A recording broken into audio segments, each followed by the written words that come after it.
అన్నదమ్ముళ్ళు, ఉద్యమకారులు, అదేవిధంగా మనందరి ఆశీస్సుల కోసం వచ్చేసినటువంటి మన పార్లమెంట్ అభ్యర్థి గౌరవనీయులు పెద్దలు వెంకట్రామరెడ్డి గారు, మన చిన్న కోడూరు జర్నలిస్ట్ సోదరులు అందరికీ పేరు పేరున నమస్కారం.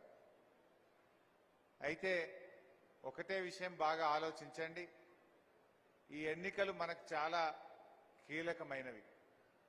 ఒకవైపు ఎండలు, ఇంకొక వైపు ఎన్నికలు. ఎర్రటి ఎండల్లో ఎలక్షన్ అవుతుంది. మే 13వ తారీఖు వచ్చింది ఎలక్షన్.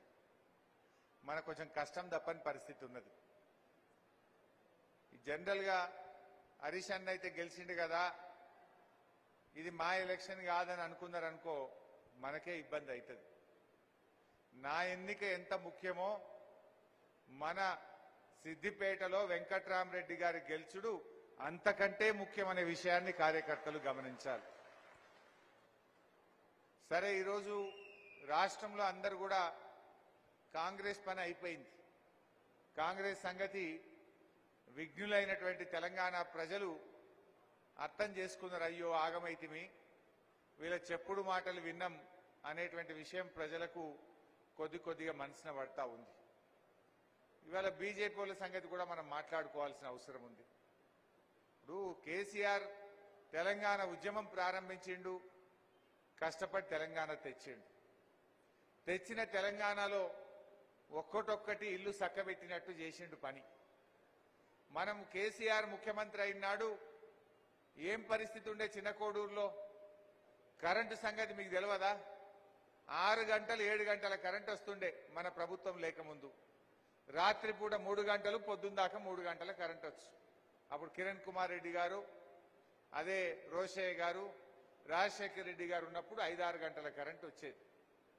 ఇవాళ కేసీఆర్ గారు దాదాపు 90,000 కోట్లు ఖర్చుపెట్టి మోటార్లు కాలకుండా, ట్రాన్స్ఫార్మర్లు కాలకుండా 24 గంటల కరెంటు మన చిన్న కోడూరులో వచ్చిందా రాలేదా? ఎన్ని సబ్స్టేషన్లు పెట్టిందే మీ దగ్గర? 2 ఊర్లకు 3 ఊర్లకు ఒక సబ్స్టేషన్ పెట్టిన చిన్న కోడూరులో. ఒక చిన్న కోడూరు మండలంలో 12 సబ్స్టేషన్లు కట్టించిన నేను. దాంతో మోటార్లు కాలకుండా మంచి కరెంట్ వచ్చింది. కేసీఆర్ గారు కరెంటును చక్కదిద్దిండు. మిషన్ భగీరథ పెట్టి మంచినీళ్ల కష్టాలు తీర్చిండు. కాళేశ్వరం ప్రాజెక్టు కట్టి మన చిన్న కోడూరు మండల నెత్తి మీద రంగనాయక్ సాగర్ ను పెడితే ఇవాళ సాగునీటి కష్టాలు కూడా తప్పించిండు మన కేసీఆర్. మీకు తెలియదా చిన్న కోడూరు వాళ్ళు? అరే ఆ చిన్న కోడూరు పెద్ద చెరువు అయితే 30 ఏళ్లకు ఒక్కనాడు నిండలే, 20 ఏళ్లకు ఒక్కనాడు మత్తడి దుంకలే. మాచాపూరోళ్ళు ఇప్పుడేమో అది నిండంగా చూడలే, ఇప్పుడు ఎండంగా చూడని పరిస్థితి వచ్చింది మాచాపూర్లో. ఇవాళ ఇంత ఈ ఎండాకాలంలో యాసంగిలో ఇన్ని వడ్లు పండిస్తుంది చిన్న కోడూరు అంటే, అటు మందపల్లి గోనపల్లి వాగుల ఇబ్రాహిం నగర్కి వెళ్ళి, అటు కస్తూరుపల్లికి వెళ్ళి అటు నీళ్లు చూస్తున్నాం, ఇటు చెరువులు నింపుకున్నాం. ఇంత బోర్ల బాయిలలో ఇంత ఊట ఉండుట్లా, గా కాళేశ్వరం ఉండుట్లా ఇంత చిన్న కోడూరు పచ్చగా కనబడ్డది. మీకు యాదుకుందో లేదో గాని వెనకట కాంగ్రెస్ గవర్నమెంట్ లా కరువు పడితే గొర్రెలు మేకలకు కూడా గడ్డి దొరకలే, పశువులకు కూడా గడ్డి దొరకలే. గదే చిన్న కోడూరు చింత చెట్ల కింద ఆంధ్రాకేలి గడ్డి తెచ్చి గడ్డి కేంద్రాలు పెట్టి కూడా పశువుల్ని కాపాడుకున్నాం. యాదుకుందో లేదో మీకు? కొన్ని పశువులేమో కబేలాకు పోయినాయి, ఆల్ కబీర్కు అల్లానా కొట్టిండ్రు. కొంతమంది ఏమో జీవాలను కాపాడుకోవాలంటే గడ్డి కేంద్రాలు పెట్టి పశువుల్ని కాపాడుకున్నటువంటి విషయాన్ని నేను మీకు గుర్తు చేస్తా ఉన్నా. అది ఏంటంటే ఇలా కొంత సామెత ఉంటది, కాలు పెట్టిన యాళ్ళ అంటారు. కేసీఆర్ కాలు పెట్టిండు, 10 ఏళ్ళు కరువే లేదు. ఇప్పుడు కాంగ్రెస్ వాళ్ళు కాలు పెట్టిండు, మళ్ళీ కరువు మోపైంది. కాంగ్రెస్ వచ్చింది, కరువు మోపైంది. ఇలా రాష్ట్రం మొత్తం లక్షల ఎకరాల్లో పంట ఎండిపోయింది.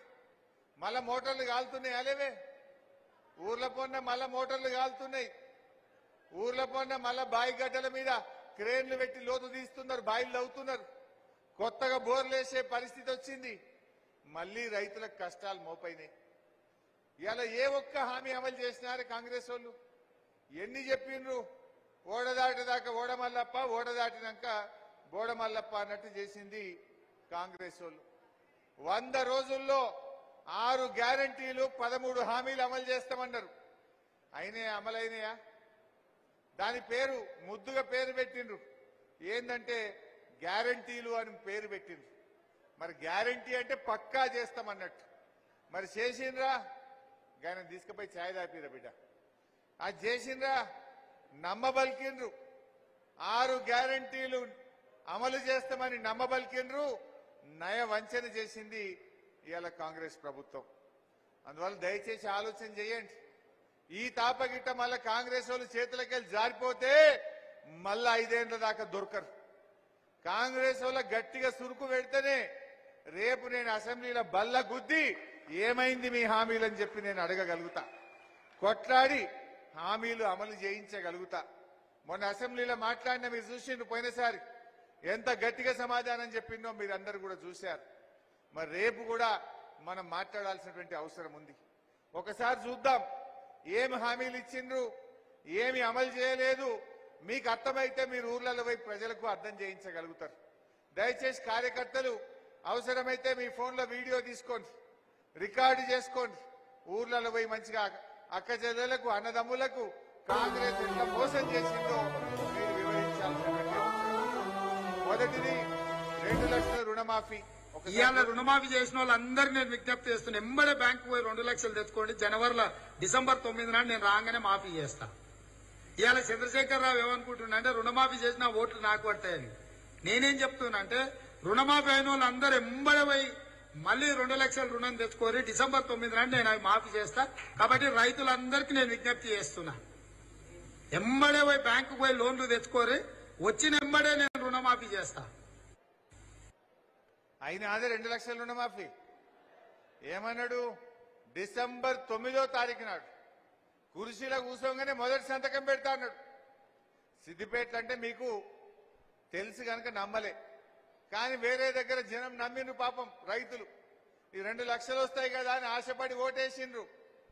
కానీ అత్యధికంగా రైతులు పండిస్తున్న పంట వరి ధాన్యం డిసెంబర్ ఇవాళ వరికి కనీస మద్దతు ధర 1960 రూపాయలు ఉంది. ఇవాళ దళారులు మిల్లర్లు 1200కు 1400కు కొంటున్నారు.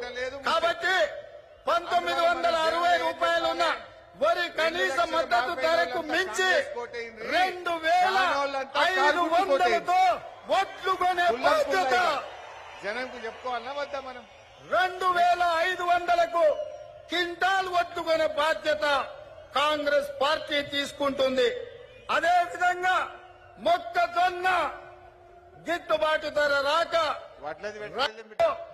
అత్యధికంగా రైతులు పండిస్తున్న పంట వరి ధాన్యం ఇవాళ వరికి కనీస